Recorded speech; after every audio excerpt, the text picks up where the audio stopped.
Hello, grade 4 pupils. Today, we will be learning about affixes. Affixes are additional morpheme or element placed either at the beginning or prefix or ending suffix of a word to form another meaning. Prefix. Prefix is a group of letters placed at the beginning of a root word that changes its meaning. Like for example, the prefix "on". The prefix "on" means not. Like for example, the word "unhappy". The word "unhappy", the prefix used is "on", and the root word used in the word "unhappy" is "happy", and the meaning of "unhappy" is not happy. Next word, "untrue". The prefix used in the word "untrue" is "on", and the root word is "true", and the meaning of the word "untrue" is very good, not true. Next, "unclean". The prefix used is "on", and the root word is "clean", and the meaning is not clean. Next word, "unlucky". The prefix used in the word "unlucky" is "on", and the root word is "lucky", and the meaning of course is not lucky. Next, "unkind". The prefix used is "on". The root word is "kind", and the meaning of the word "unkind" is not kind.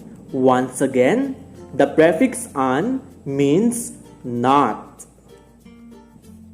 Next, the prefix "re" means again. I repeat, "re" means again. Like for example, reread. The prefix used is "re". The root word is "read", and the meaning is read again. Next, rewrite. The prefix used is "re", and the root word is write, and the meaning is write again. Next word, replay. The prefix used is "re". The root word is play, and the meaning is play again. Next word, rebuild. The prefix used is "re". The root word is build, and the meaning is build again.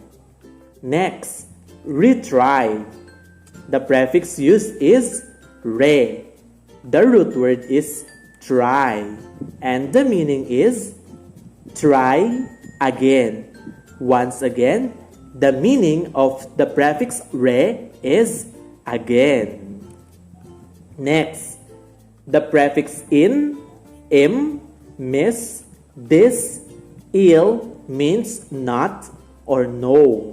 Like for example, incorrect. The prefix used is "in", and the root word is correct, and the meaning is not correct. Next word, immature. The prefix used is "im". The root word is mature, and the meaning is not mature. Next word is misheard. The prefix used is "miss", and the root word is heard, and the meaning is not heard. Next, disagree.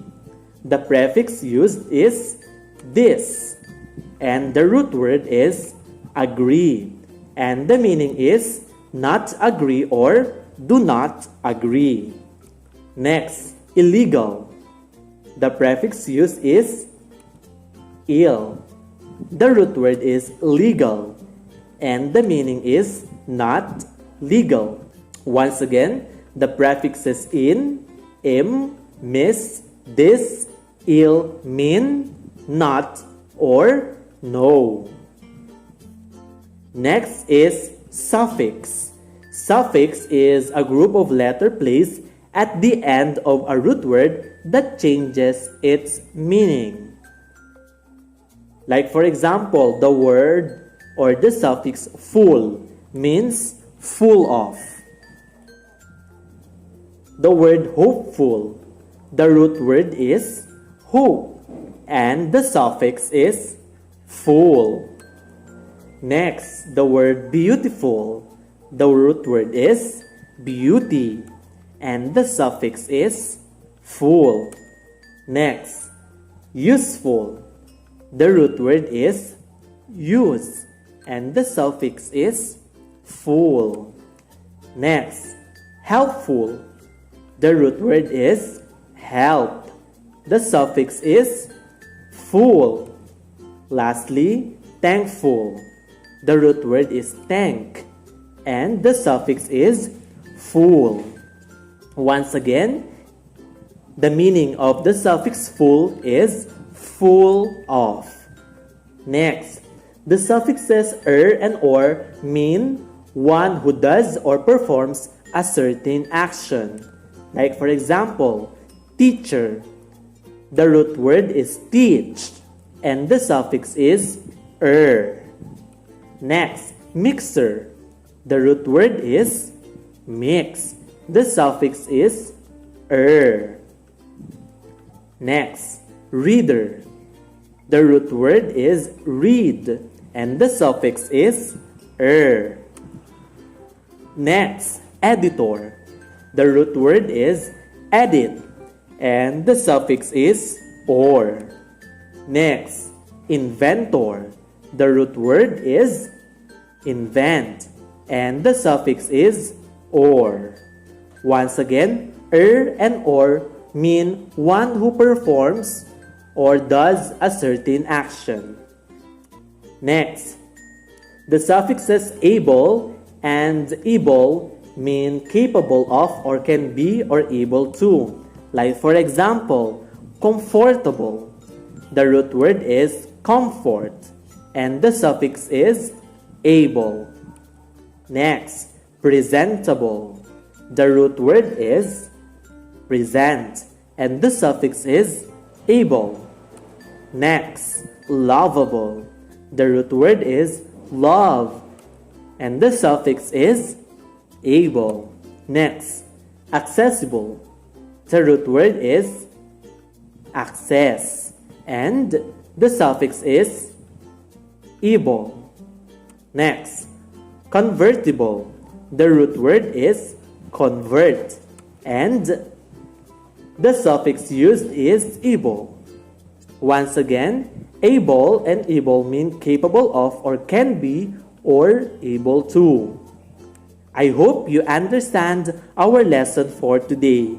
If you understood our lesson for today, please write 5 words with prefix and suffix in the comment box below.